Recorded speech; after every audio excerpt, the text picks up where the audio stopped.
Hello दोस्तों, मैं doctor Sanju और आज के हमारे इस वीडियो में हम बात करने वाले हैं कि क्या उम्र बढ़ने के साथ साथ पुरुषों के अंदर यानी कि मेल्स के अंदर उनकी फर्टिलिटी के ऊपर कोई इफेक्ट पड़ता है।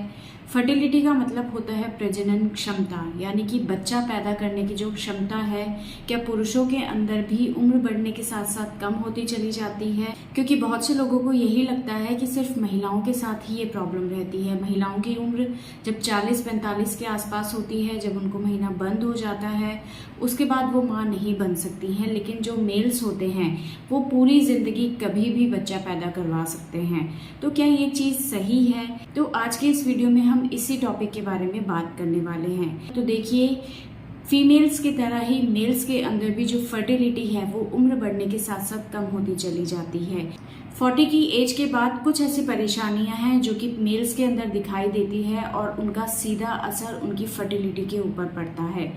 उम्र बढ़ने की वजह से सबसे पहले जो हार्मोन लेवल्स होते हैं मेल्स की बॉडी में वो इम्बैलेंस होने लगते हैं, उनके अंदर कमी आने लगती है। इसमें जो 3 मेन हार्मोन्स होते हैं वो होते हैं FSH, LH और टेस्टोस्टेरोन।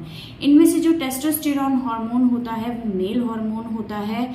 इसकी अगर शरीर के अंदर कमी आने लगती है तो इससे उनकी फर्टिलिटी के ऊपर इफेक्ट पड़ने लगता है। उनकी जो सेक्स करने की डिजायर है वो कम होने लगती है, इजैक्यूलेशन से रिलेटेड प्रॉब्लम्स होने लगती है, स्पर्म काउंट कम होने लगता है, स्पर्म्स का प्रोडक्शन अच्छे से नहीं हो पाता है और ये सभी कारण इनफर्टिलिटी को कॉज करते हैं। दूसरा जो इफेक्ट एज बढ़ने के साथ साथ मेल्स के अंदर आता है वो आता है स्पर्म से रिलेटेड। जैसे जैसे एज बढ़ती चली जाती है वैसे वैसे स्पर्म्स का जो प्रोडक्शन है, शुक्राणुओं का जो प्रोडक्शन है वो शरीर के अंदर कम होने लग जाता है, क्योंकि टेस्टोस्टेरोन हार्मोन के लेवल में कमी आने लगती है।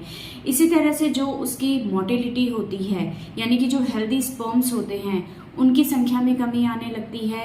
जो स्पर्म का एक नॉर्मल शेप होना चाहिए उसके अंदर प्रॉब्लम आने लगती है, वो एबनॉर्मल होने लगते हैं, उनके अंदर कुछ क्रोमोसोमल एबनॉर्मेलिटीज आने लगती है और ये सभी चीज़ें मेल्स के अंदर इनफर्टिलिटी को कॉज करते हैं। तीसरा होता है कि जैसे जैसे उम्र बढ़ती है मेल्स के अंदर वैसे वैसे कुछ बीमारियों के होने के चांसेस शरीर के अंदर बढ़ने लगते हैं, जैसे कि डायबिटीज़, हाइपरटेंशन, स्ट्रेस हो गया, या बहुत सी ऐसी प्रॉब्लम्स हैं जो कि एज बढ़ने के साथ साथ मेल्स के अंदर दिखाई देने लगती है और इन बीमारियों का इफेक्ट उनकी फर्टिलिटी के ऊपर भी पड़ता है। इसकी वजह से प्रेगनेंसी के अंदर कॉम्प्लिकेशंस आने के चांसेस होते हैं। तो ये तीनों ही कारण ऐसे हैं जिनकी वजह से मेल्स की फर्टिलिटी के ऊपर सबसे ज़्यादा इफेक्ट पड़ता है। इन कारणों की वजह से प्रेगनेंसी होने में प्रॉब्लम आती है, ट्राई करने के बाद भी प्रेगनेंसी कंसीव नहीं हो पाती है और अगर प्रेगनेंसी लग भी जाती है तो कई बार अगर स्पर्म की क्वालिटी ठीक नहीं होती है, उनमें अगर किसी तरह की कोई क्रोमोसोमल एबनॉर्मेलिटी आ जाती है, वो अनहेल्दी होते हैं, तो ऐसी प्रेगनेंसी ज़्यादा दिन तक नहीं चल पाती है और ऐसे में मिसकैरेजेस होने के चांसेस सबसे ज़्यादा हो जाते हैं। अगर प्रेगनेंसी हो भी जाती है तो बहुत सारे कॉम्प्लिकेशन प्रेगनेंसी के दौरान हो सकते हैं, जैसे कि कई बार बच्चे एबनॉर्मल हो सकते हैं, उनके अंदर किसी तरह की जेनेटिक डिसऑर्डर आ सकता है, DNA में चेंजेस आने की वजह से इस तरह के बच्चे एबनॉर्मल हो सकते हैं, ऑटिज्म जैसी प्रॉब्लम्स हो सकती हैं। बहुत सारे ऐसे प्रॉब्लम्स हैं जो कि होने वाले बच्चे में हो सकती है अगर आप लेट एज में प्रेगनेंसी करते हैं। तो ये सारे प्रॉब्लम्स हैं जो कि एज बढ़ने की वजह से आपकी प्रेगनेंसी के दौरान आपको दिखाई दे सकती है और इन प्रॉब्लम्स के होने के पीछे का एक सबसे बड़ा कारण होता है लेट एज में प्रेगनेंसी को कंसीव करना।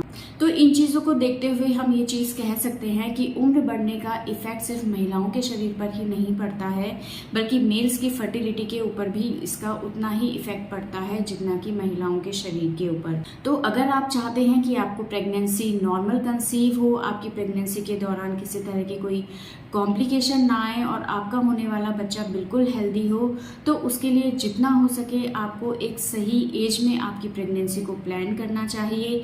जितना लेट आप अपनी प्रेगनेंसी को प्लान करेंगी उतने ही ज़्यादा कॉम्प्लिकेशन आपकी प्रेगनेंसी में आ सकते हैं, आपके होने वाले बच्चे में आ सकते हैं। तो दोस्तों, ये था आज का हमारा वीडियो। अगर इस वीडियो से रिलेटेड आपके किसी तरह के सवाल हैं जो आप हमसे पूछना चाहते हैं तो आप हमें कमेंट कर सकते हैं और हमारे आने वाले वीडियोज़ को देखने के लिए हमारे इस चैनल को सब्सक्राइब ज़रूर करें।